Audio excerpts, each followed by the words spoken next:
Hey, welcome back to Reininger Winery, and what a blast. Summer blast is finally here. We're approaching the 90s, and what a time it is for rosé. We're going to talk about rosé and how it's made today. And there are three main ways of making rosé. The first one is just simply blending the wines. The second one is known as saigner, that's Saignee.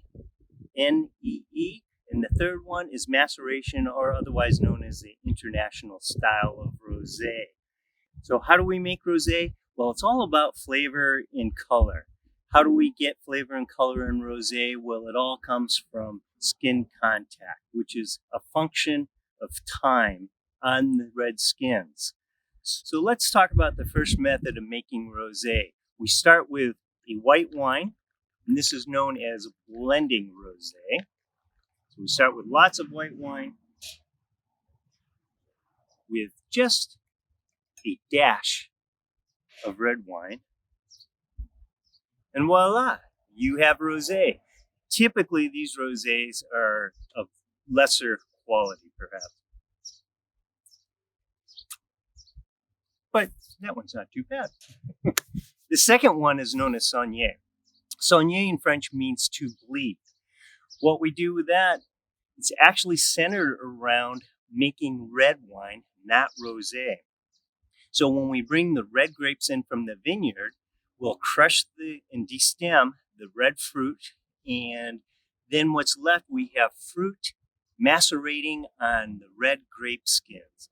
So we'll leave it on the red grape skins for maybe if we only a couple hours if we want a little color, or maybe a day or two if we want more color in it. And bigger red fruit flavors. The longer we leave the juice on the skins, the more flavor and more color we will extract into the rosé. So then we take about 10-15% of that juice off of the macerating red skins, and we take that juice and turn it into rosé. So it's more actually about the red wine, because the whole purpose of that is actually to concentrate the red wine, and the rosé is usually more of an afterthought.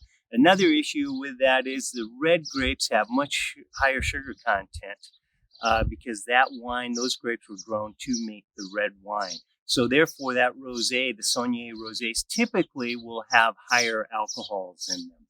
The third method is the maceration, or the international style red wine, and that's how we make our 2019 Columbia Valley Helix Stillwater Creek Sangiovese. So these grapes are actually grown to be rosé. So the Sangiovese, what we do, we take about the top 30 or 40 plants of the rose, and we let those plants actually have a little higher yield, and we harvest the fruit earlier. So why do we harvest the fruit earlier? Well, there's not as much color in the skin yet, and there's also a lot more acid.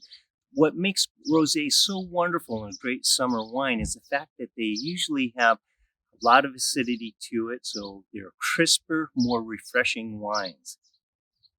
Man. So the way that we do this, our fruit is hand harvested in the vineyard, brought to the winery, and we actually destem. And sometimes we do a little crushing of the fruit, and we'll let it sit on the skins for a couple of hours. Then we'll place those skins and the juice in a press, and we will press the juice out of the berries and directly to a stainless steel tank, where we will let it sit for about a week. And then after a week, I should say at very cold temperatures too, usually down about 34, 36 degrees. And then we will inoculate it with yeast and begin the fermentation. And we get this beautiful, delightful, crisp rosé. A lot of what I call young strawberries, whitehead strawberries, like springtime strawberries. A little bit of guava and kiwi going on in this. Delightful, fun summer wine. So there you go. 3 different ways of making rosé. We make ours to be rosé. Take care. Enjoy your summer.